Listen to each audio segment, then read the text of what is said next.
그런 기둥입니다. 이거 굉장히 중요한 거예요.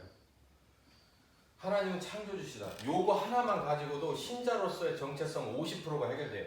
50%가 뭐야? 한 70%, 80%는 해결돼요.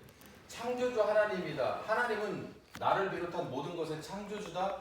이게 정확하게 믿어지고 이걸 토대로 사는 사람이면 반드시 이 창조주 그 다음에 뭐가 들어가냐면은 심판이 있단 말이에요. 심판을 염두에 두는 사람의 말과 행동이 어떻게 그렇게 살 수는 없는 거죠. 목사든 성도든 불신자도 하나님이 세상을 만들어서 하면 그 사람은요 말을 조심합니다. 그래서 이 사람들에게는 불신자들에게 창조주 하나님을 알면 덕을 소중하게 생각하죠. 덕을 베풀어라. 덕을 쌓아라. 이거는 불신자들이 창조주 하나님을 믿을 때 하는 행동이고, 창조주 하나님이 믿는 신자들, 우리 교인들이 해야 될 일은 어떤 삶이겠느냐? 예수의 제자된 삶을 살아야겠죠. 예수님 같은 삶을 살아야 합니다. 더 직접적으로 말하면 성령님과 함께하는 삶이죠. 그리고 사람은 죄인이라는 거예요. 이거는 불신자들에게는 이건 도대체 받아들여지지 않습니다. 그래 뭐 조금 있는데 뭐 어쨌든 나 그거 벌금 냈으니까 끝난 거 아니야? 이런 식으로 근데 인정하려 들지 않아요. 근데 신자의 신자다움은 내가 죄인이라는 거예요.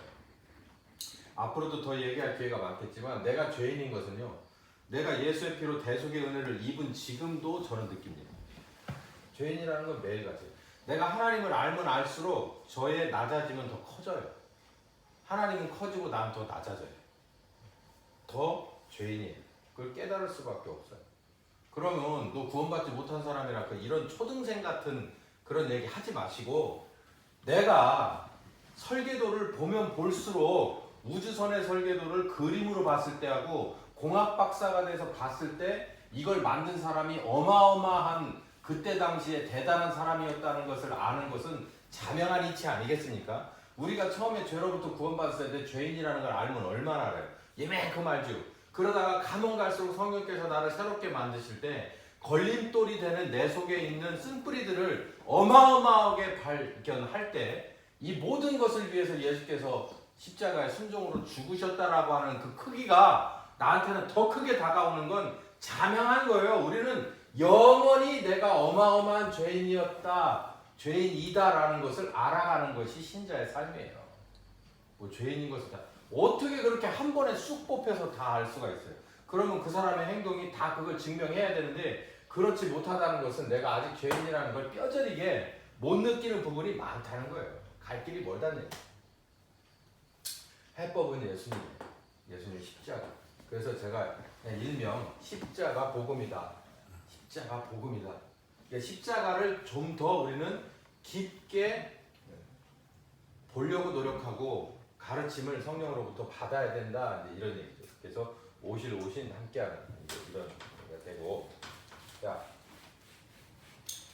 이러면 이제 개론이 다 끝났어요.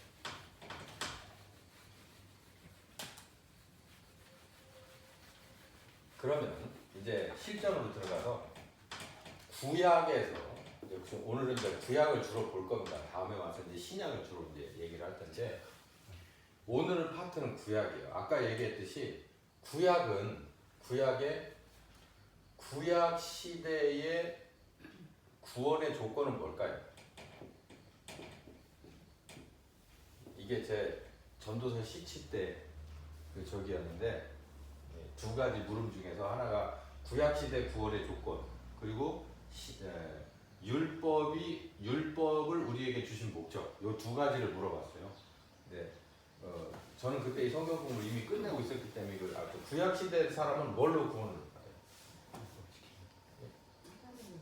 율법 지키는 건 구조적으로 안 되죠. 그건 맞는 갈 수 있는 길이 나와 있는 액면이죠. 신명기서를 보면 모세가 율법 지키라고 골몇 번을 얘기했어요. 근데 그래도 못했잖아. 그런데 그게 오리지널 구원의 길은 맞는데 우리가 지킬 수 없죠. 그러나 신약시대 우리들로서는, 지금의 우리로서는 구약시대의 구원의 조건은 뭐냐면 믿음이죠. 뭐에 관한 믿음? 오실 예수에 관한 믿음이죠. 이걸로 구원받죠.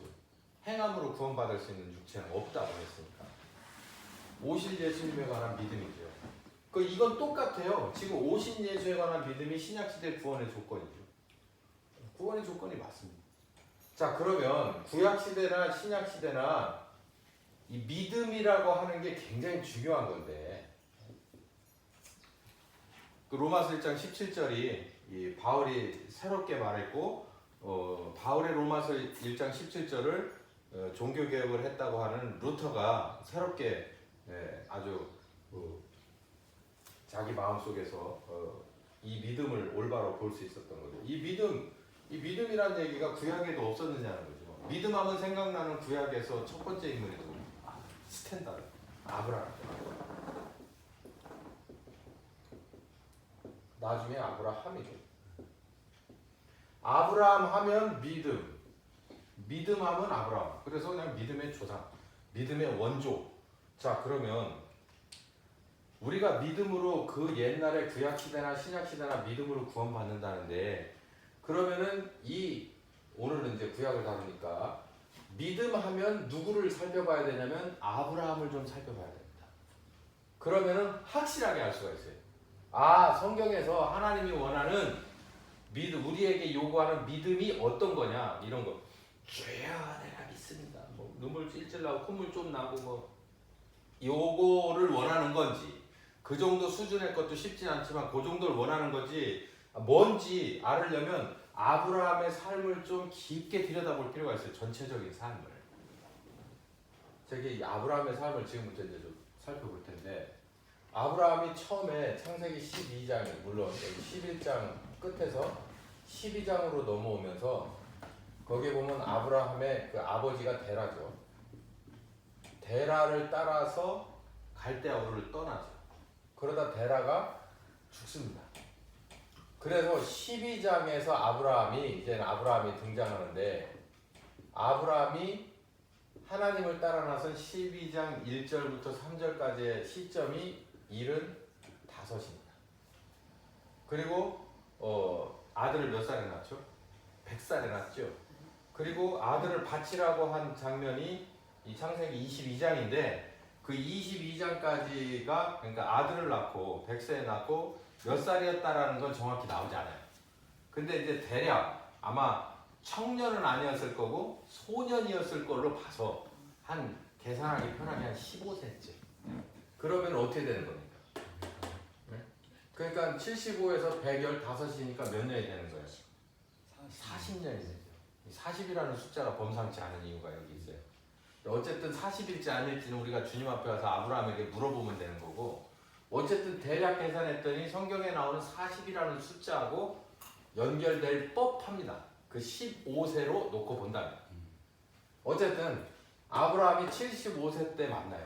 누구를? 여호와 하나님을 만나죠. 여호와 하나님을 만나서 12장 1절부터 3절까지의 계약을 해요. 그 계약이 간단해요. 본토 친척으로 다시 돌아가지 말고 너 나를 따라서 네 아버지 가던 길로 갈 수 있겠냐? 그렇게 하면 뭐 줄 건데요? 내가 이렇게 해줄게, 이렇게 해줄게, 이렇게 해줄게. 그러니까 아브라함이 가만히 생각했다가 돌아가봤자 개쪽 팔리는데 그냥 가는 게 낫지 않겠나? 그러면서 그냥 따라갑니다. 그럼 이게 믿음이냐는 거예요.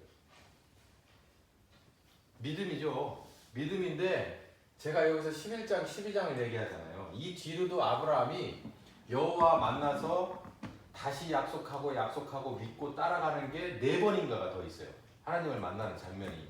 게다가 중간중간에 삶의 에피소드가 얼마나 많습니까? 마누라를 2번씩이나 팔아먹은 인간이고, 그리고 자기 롯을 위해서 목숨도 걸었던 인간이고, 또 뭡니까? 소돔 고모라의 멸망 때문에, 그죠? 롯이죠. 롯을 위해서 천사와 또 딜을 했던 사람이고, 또 뭐 여러 전쟁도 있었고 사기도 당하고 뭐 부엘세바 우물 사기당한 사건이니 뭐니, 결국 이제 뭐 100세 아들을 낳기도 하고 또 첩을 둬가지고서 거기서 또 하나 낳기도 하고 뭐 이런 일들이 쭉 있어요. 근데 여기서 아브라함이 여호와 하나님을 믿었던 이게 이 믿음의 전체냐고.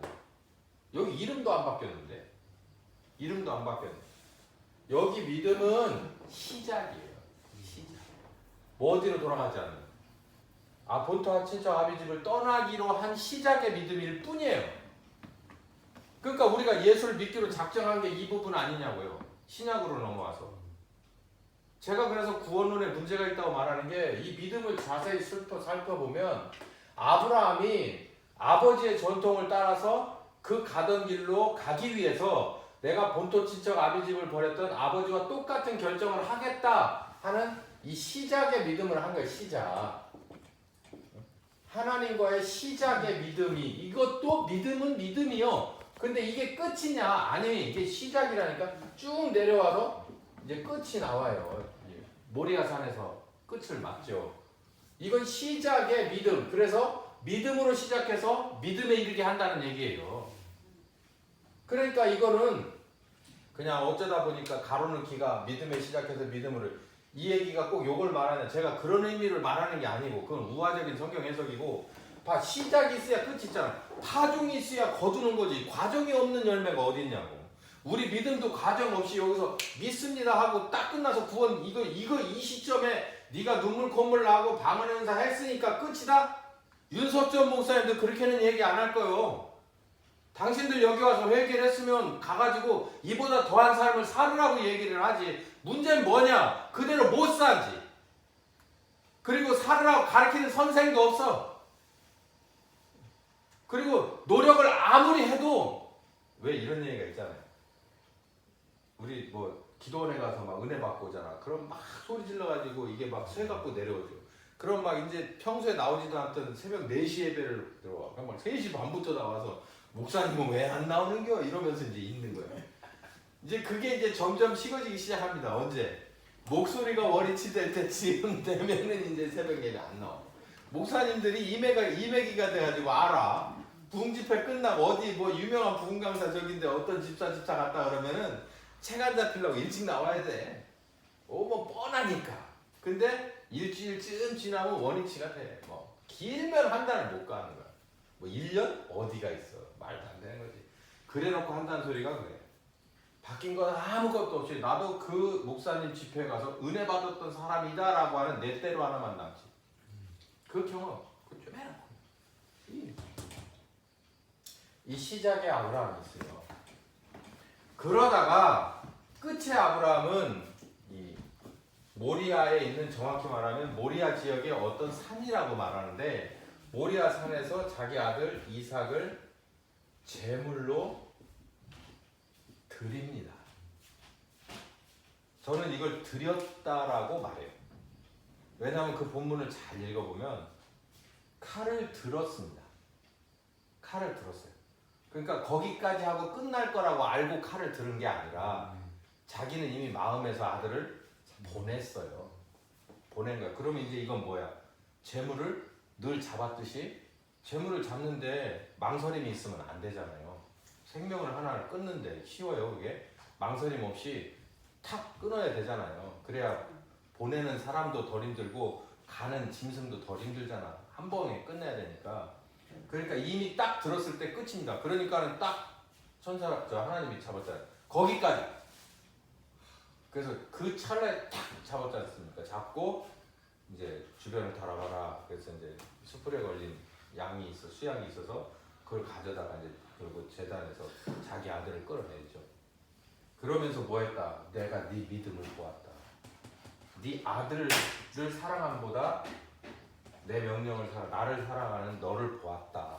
여기서 이제 딱 끝나고 나서 이제 뭐 축복 3가지가 확정이 되는데, 그 축복, 그 아브라함의 그 조상의 축복을 지금 이스라엘은 어찌됐든 잊지 않고 기억하고 믿음으로써 지금 누리고 있죠. 역경은 많았지만 이 시작이 있어서 여기 이제 끝이 있어요. 그러면 이 과정을 봐야 되잖아요. 우리가 중요한 건 여길 보면서 감탄하는 것도 좋아요. 근데 우리도 이 똑같은 믿음을 가져야 구원을 받는데, 이 과정을 똑바로 봐야 내 삶도 이렇게 시작이 이미 되었으니까, 1년 전이든 10년 전이든 20년 전이든 40년 전이든 나 예수와의 관계가 시작돼서 세상을 버렸으니까, 나왔으니까. 그게 교인이 헬라어로 뭡니까? 메타노이아, 에클레시아. 에클레시아는 예수 믿고 세상에서 나온 사람들이에요. 그 우리가 여기 시작이 된 사람들이죠. 나왔으니까 시작이죠. 시작이 돼서 여기까지가 요 과정을 좀 잘 봐야 나도 좀 바뀔 거 아닙니까? 요 지금 믿음이 요 스탠다드가 아브라함이니까 이 아브라함에서 아브라함이 되는 시점까지 가장 중요한 게 뭐냐를 봐야 되는데 그냥 어렵잖아요. 다 별 볼 일 없었어. 점수가 별로 없고 크게 효과가 없었어. 특히 이 아브라함이 진짜 이게 비겁한 인간인 게 있죠. 마누라를 2번씩이나 팔아먹고. 근데 그러고 나서 제가 이렇게 막 성경 공부를 할 때 침을 튀기고 설교를 할 때 침을 튀기면서 나는 안 그런 척 했거든. 근데 가만히 보니까 나도 아브라함하고 똑같은 짓을 하는 거야. 이게 뭐냐면 그때도 이 가부장의 시대예요. 여자가 나서거나 이런 일이 없는 시대란 말이에요. 여자는 지금 그 무슬림권에서 있는 것처럼 이렇게 가려져 있는 거예요. 장막 안에 장막의 사람이라고 하잖아. 근데 그러면 모든 것은 이제 아브라함이 딱 앞에 나와서 배짱 있게 모든 걸 처리해야 되는데 지 마누라를 가져다가 된 거야. 왜? 바로하고 둘이 붙어볼 상황이 안 된 거지. 그러니까 갔다가 사실상 앞에다가 뒤 밀은 거예요. 그러니까 우리도 목회를 하면서 저도 그렇지만 목회를 하면서 사모들을 밖으로 내돌릴 때가 있단 말이에요. 이게 사실은 이거하고 똑같은 거라고 저는 생각해요. 그러니까 그게 죄라고 말하고 싶지는 않은데 죄라고 말하려면은 이게 좀 성경적이지는 않아요. 그렇다고 잘하는 행동은 아니에요. 근데 아브라함의 그런 점을 우리의 그런 점으로 봐야 될 필요가 있습니다.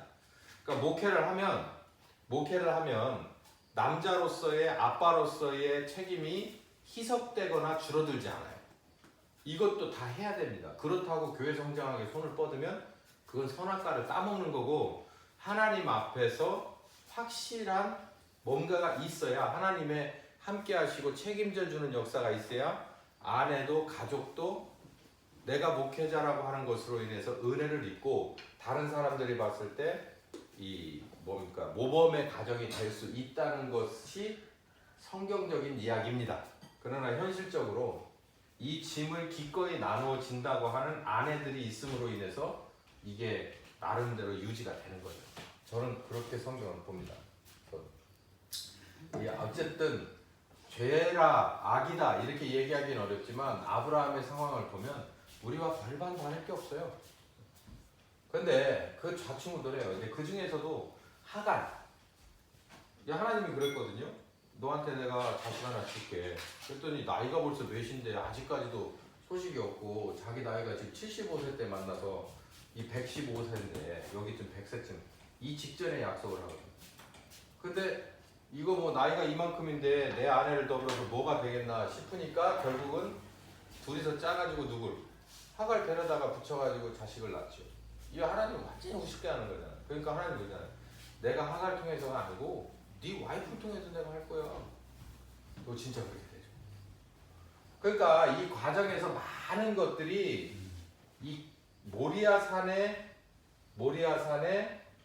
이 아브라함을 만들어낸 게 맞는데 저는 구약의 조건이 오실 메시아, 오실 그리스도, 오실 예수님에 관한 믿음이 구약의 조건이라고 본다면 아브라함은 이 오실 예수님에 대해서 언제 알았을까? 이게 문제예요. 여기서 이제 증명이 됐죠. 여긴 증명이 됐지만 이 전에 있어요. 어떤 사람, 이 모든 걸 통틀어서다라고 하면 제가 50점밖에 못 드리고 어느 장면이 딱 하나가 있습니다. 물론 여러 군데 다 산재가 돼 있는데 어느 장면에서 보면 확실하게 드러나서 아브라함이 여기까지 가는 데 있어서 이제 비로소 아브라함이 여기서 되는 그 일화가 에피소드 하나가 있어요. 지금 한번 다 떠올려 보세요. 여기서부터 아는 대로 전부. 그러니까 이거 평신도 같으면 이건 뭐 얘기해 줄 수가 없는 건데 이제 목사님하고 사모님이니까 아브라함의 일대기 중에서 어디가 가장 믿음의 조상으로서 교훈이 됐을까?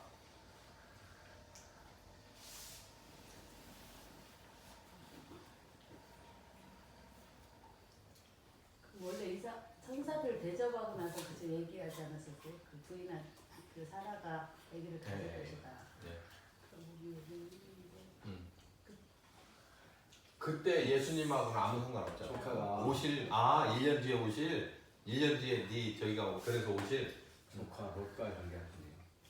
롯과의 관계에서 네가 좌하면 나는 우하고 우하면 조카 어려울 때 딜 어려울 때 하나님과 딜. 어려울 때 군사 보내는 거. 군사를 보내서 한 명씩 한 명이 그때 여호와 하나님이 이게 구원하시는 하나님이 맞는데 그 말씀이 어디 있었던 것 같은데 하나님이 대충만 말씀해 보세요. 제가 이 아브라함 인생 거의 다 외우고 있으니까 상황만 설명을 하면 제가 다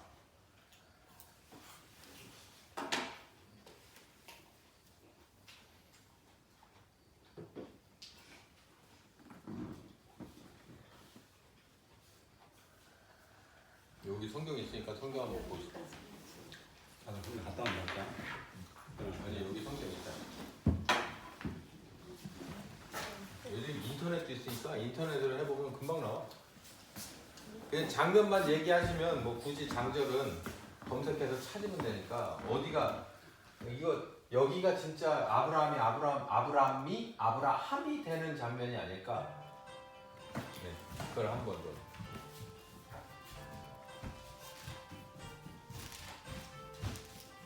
한번 보세요.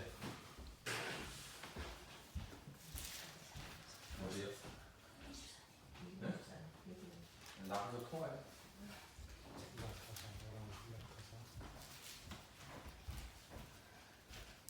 이 모리아 사는 장면이 창세기 22장일 거예요, 이게. 22장. 21장을 한번 보세요. 21장 후반부를 보면 21장 후반부를 보시면 여기가 이제 부엘세바 우물에 관한 얘기가 나오거든요.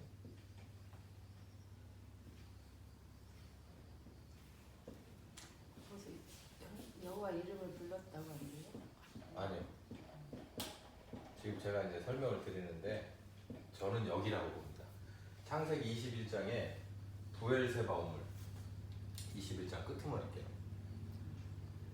이 부엘세바 우물이 이게 맹세라고 하죠. 맹세 우물이라는 얘기인데 맹세라는 얘기인데 이 맹세라는 거는 그냥 약속과 좀 다르죠. 맹세는 희생물을 가져다 놓고 하는 거예요. 약속은 그냥 말로 하는 거고 맹세는 희생물을 가져다 놓고 하는 거예요. 네. 희생물을 죽여서. 그러니까 내가 만약에 이 약속을 깬다면 뭐처럼 될 것이다. 이 희생물처럼 내 몸이 갈라질 것이다. 죽을 것이다. 죽음을 담보로 한 약속이에요. 그거를 하나님 그 솔개해가지고 하나님하고 같이 참 아브라함이 그게 마지막 제사 때 그랬죠. 두 번째가 세 번째 제사. 15장인가 16장. 예. 그래서 근데 이 부엘세바의 우물 장면은 그런 하나님과의 그 언약이 여러 차례 있었지만 사실상 그게 아브라함에게 있어서 아브라함을 만들지는 않아요.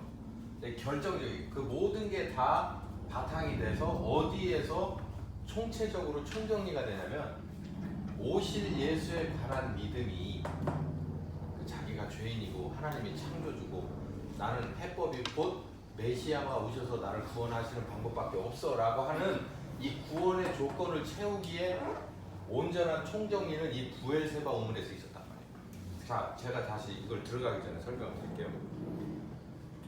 이 오실 예수님에 관한 이 얘기가 처음 나오는 성경 구절이 어디냐면 창세기 3장 15절이죠.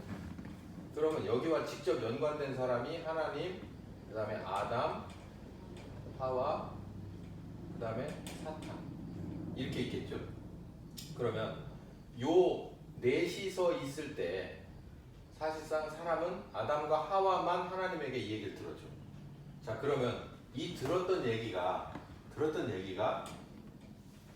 이 아브라함에게까지 내려올 때까지 시간의 공간의 차이가 있을 거 아닙니까? 그러면 내가 인자의 아들을 보내서 너희를 구원할 것이야 라고 하는 원복음의 이 말씀이 아브라함에게까지 직접 전해졌을까요? 안 됐을까요? 안 됐을까? 제가 볼 때 직접 전해진 건 아담과 하와가 결혼해서 이 자식을 낳은 누구? 아벨과 가인, 그 다음에 아벨은 죽었으니까 셋. 요들에게까지만 제가 볼 땐 전해졌다고 봐요. 요 밑으로는 셋이나 자식에 대해서는 일화가 없어. 성경에. 그냥 셋 족속일 뿐이지. 뭐 그러다 쭉 내려가다 노아가 나오거든요. 그러니 노아 시대가 끝나고 나서 아브라함은 한참 뒤시대 사람 아닙니까? 그러니 요때 창세기 3장 15절에 요 뚜렷한 말씀이 구원의 필수 요건인 바로 이 내용이 어디까지 전해졌겠냐고요. 더군다나 이 사람은 어디 살던 사람이에요? 셋 족속이긴 하지만 어느 문화권에 있었다고요?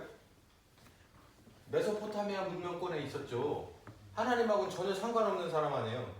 세상에 이방신을 섬기는 뭐 전설에 따르면 우상을 만들어주는 가업을 잇던 우상을 만들어준다는 건 지금으로 말하면 문광부 장관 정도 되는 거죠. 문화관광부 장관 정도. 왜냐하면 제사 지낼 때 우상이 엄청 필요한데 그거에 대한 총 기획을 하고 만들어서 납품하던 사람이 문광부 장관쯤 되는 거 아니에요? 그 정도 되는 사람이 어떻게 야훼 하나님의 이 말씀을 알겠어요? 하나님이 창조주고 니는 죄인이고 그분의 아들이 와서 우리를 구원할 거라 이런 내용 전혀 모르고 있었죠.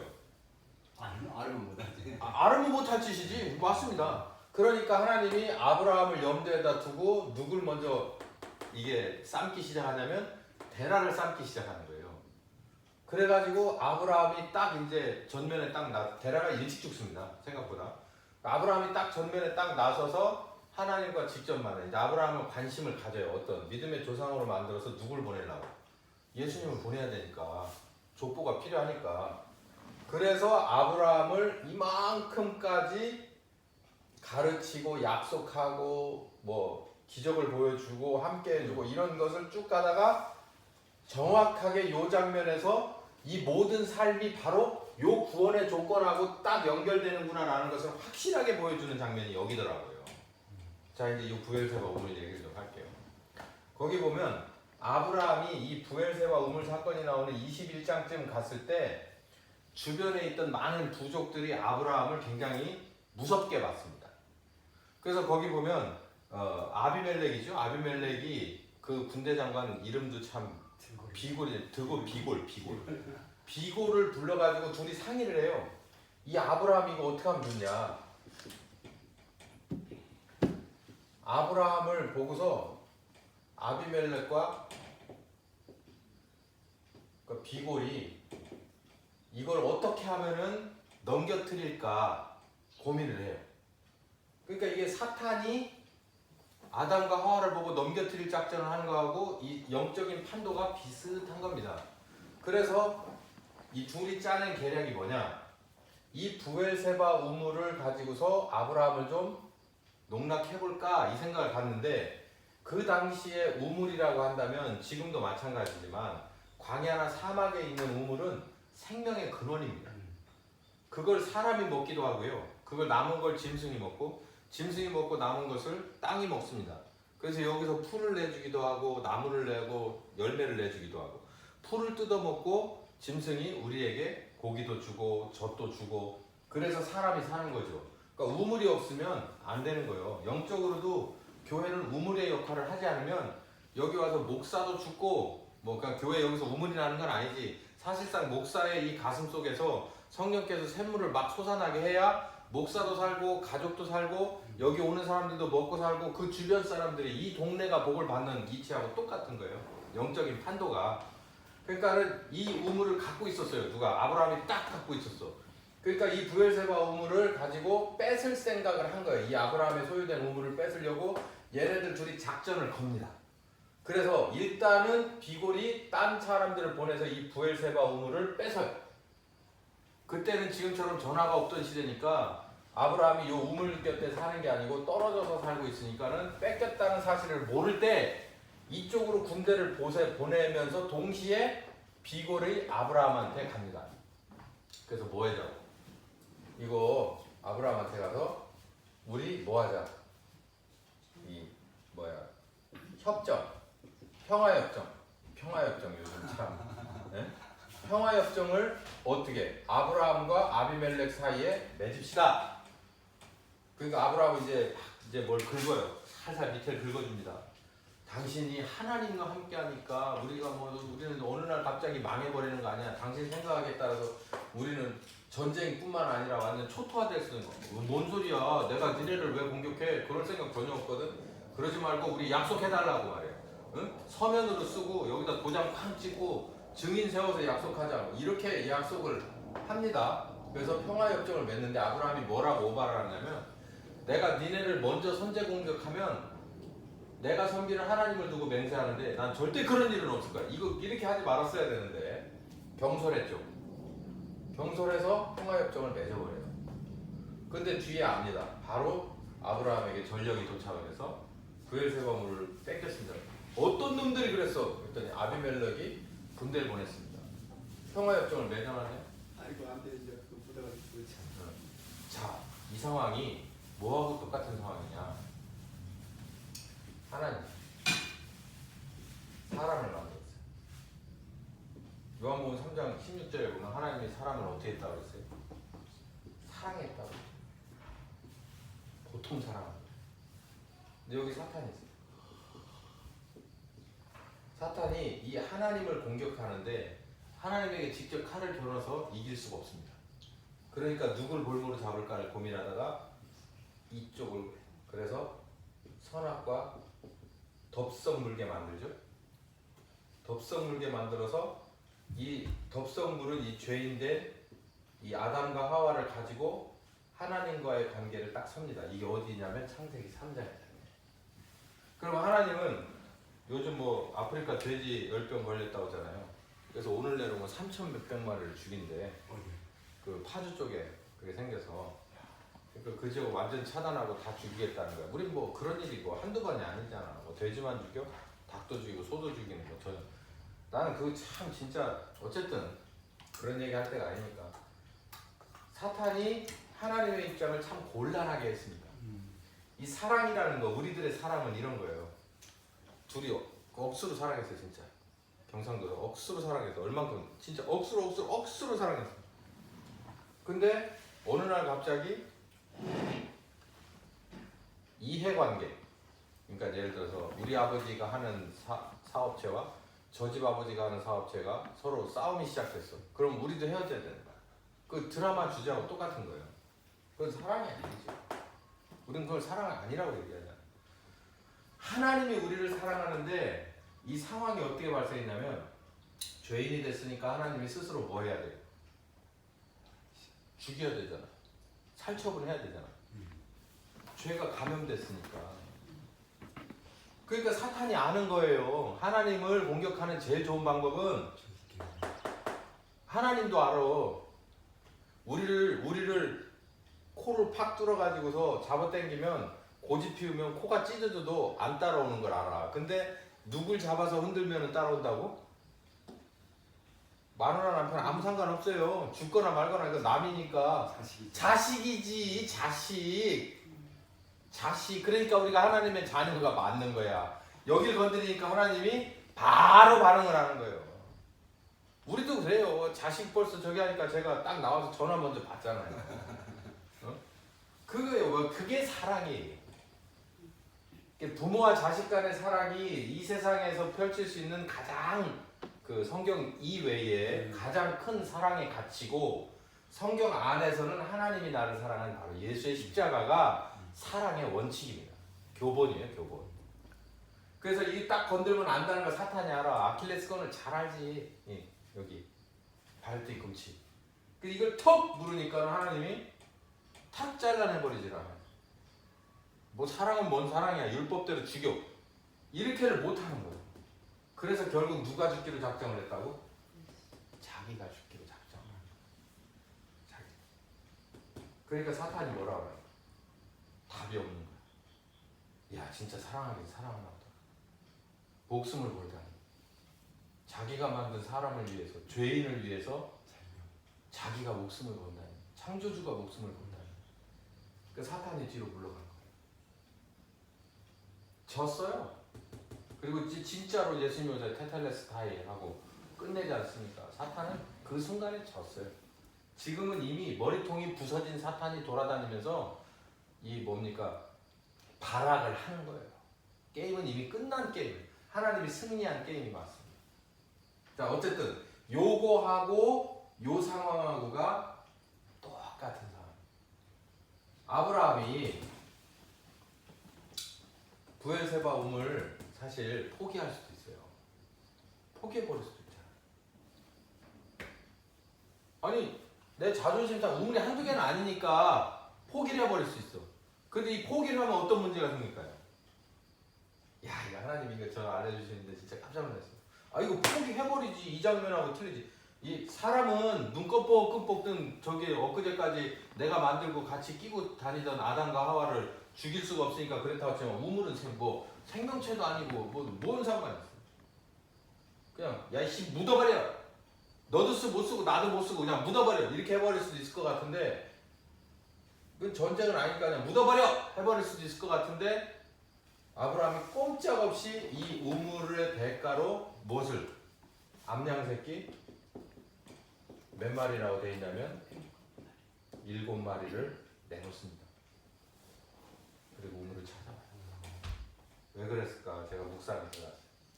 아까 말씀드린 대로 우물은 생명 그 자체예요.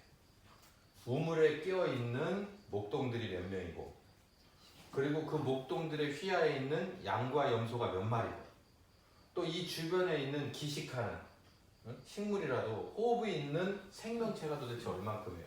그러니까 이 우물을 못 쓰게 너도 못 쓰고 나도 못 써 죽여버리면 사람부터 시작해서 어마어마한 생명체들이 다 죽어야 되는 거예요. 그렇기 때문에 차라리 누굴 대신 보내는 거예요. 암양새끼 7마리의 생명을 주는 겁니다.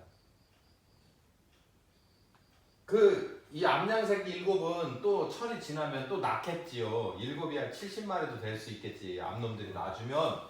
근데 이 7마리의 의미가 이 숫자 7이라고 하는 것도 의미가 있고 성경 전체를 보면 왜 7이라고 했을까? 7도 좀 의미가 좀 있는데다가 아브라함은 이 전체를 이해한 거예요. 자기는 한 번도 들어본 적도 없고 옆에 서본 적도 없던 어떤 장면이 바로 이 창세기 3장의 이 어마어마한 하나님의 고뇌의 장면이 브엘세바 우물과 암양 새끼를 놓고 이것들 앞에서 처절하게 자기가 정말 자존심이 상하고 땅바닥에 떨어져서 뒹굴고 싶은 이 상황에서 하나님의 입장을 이해한 거예요. 뭐를? 사람을 사랑하기 때문에 포기할 수 없어. 그러나 사탄이 말하고 있는 것도 틀린 말은 아니야. 죄인은 뭐 해야 돼? 그건 내 말이거든. 이 우물을 포기할 수가 없어요. 그래서 결국은 어떻게 하는 게 가장 좋은 해법이냐? 암양새끼 7마리. 암양새끼 7마리면 이게요. 어느 한 일가를 살릴 수도 있을지 모릅니다. 얘네들 우리 그러잖아요. 토끼 2마리 가지고서 염소가 되고 염소가 뭐가 되고 하듯이 그때 똑같은 시대잖아요. 요 7마리는 가능성이에요. 미래 가능성을 포기하고 이 우물을 얻기 위해서. 물론 아브라함이 스스로가 실수를 했지만 하나님은 실수하는 분이 아니죠. 누가 실수해? 우리가 실수해서 그런 거잖아요. 요 장면을 누군가가 얘기하지 않았는데도 아브라함은 이 장면에서 합니다. 그리고 난 다음에 공교롭게도 22장으로 탁 넘어가서 여기서부터 여기까지가 이 몇 시간인지 며칠인지 몇 년인지 몇십 년인지는 나오지 않지만 오랜 기간이 흐르지 않아서 왜? 여기 75세고 여기 언젠가 100세가 아들을 낳았겠죠? 아들을 낳고 한참 뒤에 얘기고 모리아 산으로 가니까 이게 불과 길어봐야 1, 2년 상관이었을 거예요. 그리고 나서 뭘 요구를 해요? 아들 내놓으라. 자, 그럼 이제 22장으로 넘어가서 이게 왜 22장 모리아 산에 완성된 믿음의 이 총정리였을까라는 거예요. 바로 히브리서에 보면은 믿음에 관해서 이제 히브리서 저자가 얘기를 해요. 11장에 아브라함을 뭐라고 얘기를 했냐면 믿음의 조상인데 아브라함이 어디에서 이삭을 제물로 드리는 데서 믿음의 조상이라고 인정함을 받았다. 그러면 아브라함이 자기의 자식 이삭을 살아있는 제물로 드렸을 때 아브라함은 어떤 믿음이었겠느냐라고 하면서 자문자답을 하는데 뭐라고 답을 하고 있냐면 아브라함은 믿었다. 무엇을? 이삭을 만약에 제물로 바쳐서 내 아들의 숨이 끊어져도 하나님이 그 전에 해놓은 얘기가 있어요. 너에게 씨는 누구로 말미암는다는 거예요. 이삭으로 맺는다는 죽어도 다시 산다는 것을 믿었다는 거예요. 그러니까 부활을 믿었다는 거지. 그러니까 이제 제가 정리를 해드리면 부엘세바 우물 사건이 끝나고 나서 22장 첫머리에 뭐라고 그러냐면 하나님이 아브라함을 불렀다. 대답을 하니 뭐라고 했다. 내가 명하는 어느 산으로 가서 네 아들을 드려라. 그냥 심플. 거기까지 그냥 딱. 그러니까 이제 아브라함이 얼마나 생각했는지 모르지만 진짜 그렇게 합니다. 그리고 나서 제물로 드려. 그러고 나자 하나님이 받으시고 이삭은 빼내고 거기에다 누구를 올려요? 양. 수풀에 걸린 염소. 수염소를 올립니다. 그게 바로 예수님이거든요. 여기. 창세기 3장 15절. 복음의 중심 예수님이에요. 그러니까 뭡니까? 나는 죄인으로서 내가 죽어도 마땅하다라고 하는 것을 아브라함은 이미 알고 있었어요. 신약의 믿음의 기본이죠. 내가 죄인이니까 죽어도 마땅하다. 그런 나를 누가? 예수님이 네가 십자가를 지는 건 안 되고 내가 너를 위해서 대신 질게. 그러고서 가신 장면이 바로 여기에서 이루어지는 거예요. 그러니까 이 장면에서 완벽하게 신약의 성도와 똑같은 믿음의 조건이 여기에 완성이 되어 있는 거예요. 누가 알려준 게 아닌데. 그러니까 하나님이 순전히 하나님이 알려주어서 여기까지 가서 이 창세기 3장의 이 시점, 이 죄와 이 구원의 이 복음의 시점이 나온 처음의 시점이 아브라함에게 알려진 거예요. 제가 깜짝 놀란 게 이때는 성경도 없었고 아무것도 없어요. 누가 알려준 구전도 없었고 필사돼서 내려온 증거도 없었고 무슨 아브라함이 고고학자도 아니니까 찾을 수도 없는 상황이잖아요. 하나님과의 사이에서 더듬어가면서 결국은 하나님이 원하는 믿음의 단계까지 다 간 것을 말해요. 그러니까 믿음의 스탠다드라고 해요. 믿음의 조건.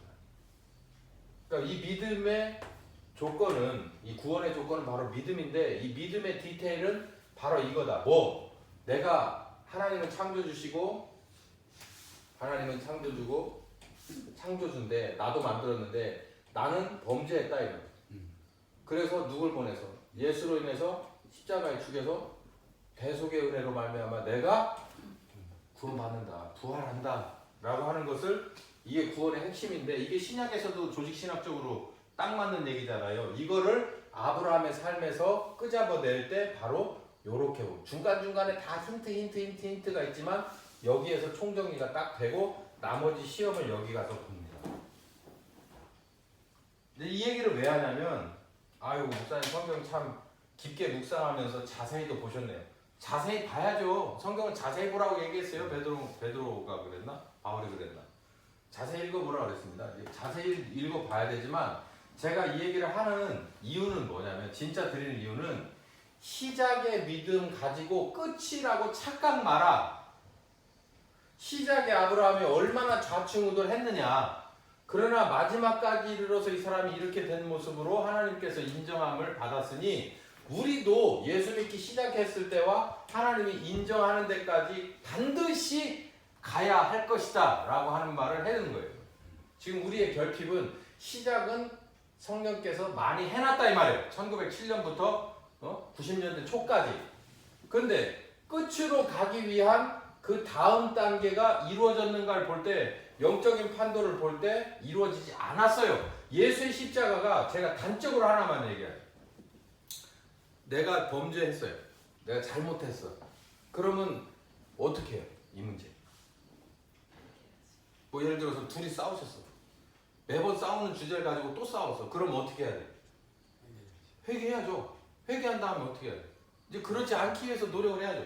그래 처음엔 그렇게 넘어가. 그럴 수 있어. 그럼 두 번째 기회를 얻었으니까 이젠 그러지 말아야지 하는데도 똑같은 걸 가지고 예를 들어서 10번을 싸우고 20번을 싸워서 그 파급 효과가 애들에게까지 갔다. 이 지경에 이르러서 나 예수 믿은 지 20년이야. 장로고 안수집사고 목사인데도 아직도 가정사역이 불분명해. 그럼 이 문제를 어떻게 하자는, 어떻게 보자는 얘기요. 이 끝으로 언제 갈 건데? 이 끝으로 언제 가? 우리 숨 끊어질 때 가? 내가 지금 예수 믿은 지가 20년이 넘었는데도 아직도 얼마나 더 남았다고 생각해. 내일이 끝이 아니라고 누가 장담할 수 있어? 1년 후를 장담할 수 있어. 10년 후를 장담할. 지금처럼 20년이라는 기회가 앞으로 더 있을 거라고 누가 장담할 수 있느냐. 그럼 못된 채로 가면 어떻게 할 거냐. 그건 하나님 판단하시겠지. 그래 참 속 편해서 좋긴 하다. 근데 그 앞에 가서 너 만약에 마태복음 7장 21절에 그랬잖아요. 나보고 주여 주여 하는 자마다 다 하나님 나라에 갈 게 아니다. 아버지 뜻대로 된 사람이 간다고 했는데 거기서 그렇게 안 된 사람들이 많을 것이라고 그랬는데 그 중에 많은 것 중에 당신 이름이 들어가면 당신 그때 가서 슬피 울며 이를 가려야 돼. 영원토록. 그걸 가르쳐줘야지 목사가. 응? 목사가 아이고 김 목사님 그게 아니고 그냥 예수 이름을 부르기만 하면 유엘 선지자 말만 따라 구원을 얻는답니다. 당신은 너무 그때나 지금이나 말이지 너무 사람이 소심하고 너무 철저한 것도 문제야. 오케이. 그때 가서 내가 병신 되면 되지. 상관없어 그건. 많이 준비해서 쉽게 통과되는 건 좋아. 근데 적당히 준비해서 통과가 안 되는 건 이건 문제요. 나머지 거는 차라리 음식을 잘 준비해서 여러 가지 준비해서 모든 거 다 하고서 예를 들어 12광 주리가 남았어. 그건 남은 거는 문제가 되지 않아. 근데 만약에 12광 주리가 모자라면 이걸 어떻게 할 거냐는 거지. 성경을 보라고 어딘가 되지도 않은 사람이 있느냐. 성경은 다 된 사람들의 이야기가 나와 있어요. 그렇기 때문에 우리가 지금까지 예수님을 믿어왔고 그리고 사역자로 일해왔으면서 우리는 분명한 걸 알아야 돼. 우리는 여기 이 과정에서 나 스스로가 여기까지 왔는지도 물어봐야 되고 그리고 내가 목회를 하면서 이 전체적인 커리큘럼을 알고 이대로 목회해 왔는지도 반문을 해봐야 된다는 거예요. 왜? 작금의 현실이 정치뿐만 아니라 교회 모든 것의 원인은 교회로 봐야 되는데 여기 우물이잖아. 이 세상의 우물이 뭐예요? 교회라고 봐야지 뭐. 뻔하지 뭐. 교회 아니고서 생수가 넘쳐 나올 만한 데가 어디 있어. 그 더군다나 계절성 생수도 아니고 영원히 솟아나는 샘물이 될 만한 게 교회 말고 또 어디 있어. 근데 세상이 지금 먹고 사는 것도 힘들고 생각도 이 가지고 썩었고 이런다는 건 이 세상의 우물인 교회가 똑바로 방부제 역할을 못하고 생명 말씀을 계속해서 이 안에 있는 교인들이 그 모습을 드러내지 못하기 때문이라고 봐야 되는 거죠. 그 원인을, 이 우물의 원인을 어디로 봐야 되느냐 할 때 구원의 조건이 이 믿음에서의 이 구약적인 해석, 바로 아브라함의 믿음의 조건도 보니까 이렇게 간단하게 주의 이름을 부르고 회개했다고 될 문제는 아니란 얘기지. 이게 이렇게 완벽한 이 믿음의 조건이 성경이 전혀 기록되지 않은 그 옛날 호랑이 담배 피던 시절보다 오래된 이때에도 누구에게 적용됐다? 아브라함에게 적용됐다는 건데 지금 우리에게는 적용이 안 돼. 지금은 뭐 동영상만 켰다면 그냥 복음이 넘치는 세상인데 지금 우리에게 똑같은 잣대를 들이댈 거야. 너 믿음 있냐? 목사니까 믿음 있는 거 맞지? 어떤 믿음이냐? 우리는 뭐라고 내 스스로도 고백할 수 없지만 하나님은 나를 보면 안다는 것이야. 속을 보니까 이게 믿음이 진짜 있는 놈인지 말만 하는 놈인지 신할 때만 나오지 완전 껍데기인지 그걸 하나님은 다 안다는 거예요. 우리 같은 사람도 알 수 있는 건 현재 지금 돌아가고 있는 교계나 현재 돌아가고 있는 이 사회 전반이 360도를 돌아볼 때 이 교회가 배터리가 다 됐다는 걸 알 수가 있어요. 여기서 뭔가 영향력을 끼치지 못한다는 얘기예요. 이거는 우리들이 정말 도전을 넘어서 우리들의 가슴을 찢지 않으면 우리들조차도 이 저주의 대상이다. 그걸 우리는 알아야 된다. 이 아브라함이 바로 믿음의 조상이라는 이 아브라함을 성경으로 쫙 펼쳐놓고 볼 때 구원이 시작에서부터 믿음이라는 게 시작의 믿음에서부터 과정, 어떤 과정? 바로 하나님 창조주고 나는 범죄한 사람이라 바로 예수에 대해서 우리 여기에 정확히 이해가 되고 이해가 되는 것을 넘어서서 그대로 합니다. 암양새끼 7을 내놓아요. 안 내놓고 해결하는 방법을 제가 가만히 생각해봤다니까. 뭐 어떻게 하면 돼? 평화협정을 뭐 해버리면 돼? 깨면 돼요. 야, 그 종인데 이충근 박사가 그러잖아. 종이로 하는 건 아무 소용없습니다. 깨면 그만이요. 근데 이걸 못 깨는 이유가 뭐예요? 누구 앞에 맹세를 했어? 하나님 앞에 맹세를 했어. 내가 말했으면 야 내 이름을 걸고 깨버리면 돼. 근데 하나님의 이름을 걸었어요. 그러니까는 이건 위로도 못 가. 자 그럼 어떡할래? 그럼 우물을 메워버릴까? 여기 보면 사람을 죽여버릴까? 이 말이죠. 살처분하고 다시 만들면 되잖아. 차라리 그게 쉽지. 근데 이 우물 때문에 있는 생명체들을 너무나 그러니까 어떻게 해요? 이 암양 새끼는 자기 살점과도 같은 이 목동에게 자기가 기르는 가축은 상품을 떠나서 일단 자기 살점하고도 같은 거 아는 거죠. 아 하나님이 나의 죄를 위해서 당신의 살점 당신이 십자가에 죽기로 했구나. 그걸 알면서 야훼 하나님인 것을 구원하신 하나님인 것을 확실하게 알고 그리고 어디로? 자기 행동으로 증명을 하죠. 이삭을 좀 내놓아봐 했더니 이삭을 내놓습니다. 했더니 네 아들은 데려가라. 내 아들을 내놓을게. 이거는 오실 예수님이니까 앞으로 한 4,000년 뒤에 오실 예수님이 내놓잖아요. 주는 거죠. 그게 바로 수풀에 걸려있는 양이죠. 그래서 거기서 아브라함의 희생 제사가 드려집니다. 미리 예수님의 희생 제사가 거기서 드려지는 거예요. 그 구원받아요. 아브라함 믿음을 인정받아요. 나는 죄로 인해서 죽어야 될 사람이라는 걸 받아들입니다. 이제 신약 시대 이제 얘기를 다음번에 와서 할 때 요때 이제 요 장면을 이제 누가복음입니까? 요한복음입니까? 거기 보면은 좌우편의 강도 얘기가 나오잖아요. 우편 강도는 난 죄인이니까 죽어야 마땅하다는 걸 받아들였죠. 좌편 강도는 그걸 받아들이지 않고 괜히 흥구만 뜯고 있잖아요. 그때 이 모리아 산에서의 아브라함의 자세는 바로 내가 죄인인 것을 받아들이고 자기의 생명을 내놓는 장면이죠. 그랬을 때 하나님께서 네 생명은 가지고 가고 내 아들의 생명 이렇게 주시는 바꾸는 장면. 이게 혹시 질문 있으시면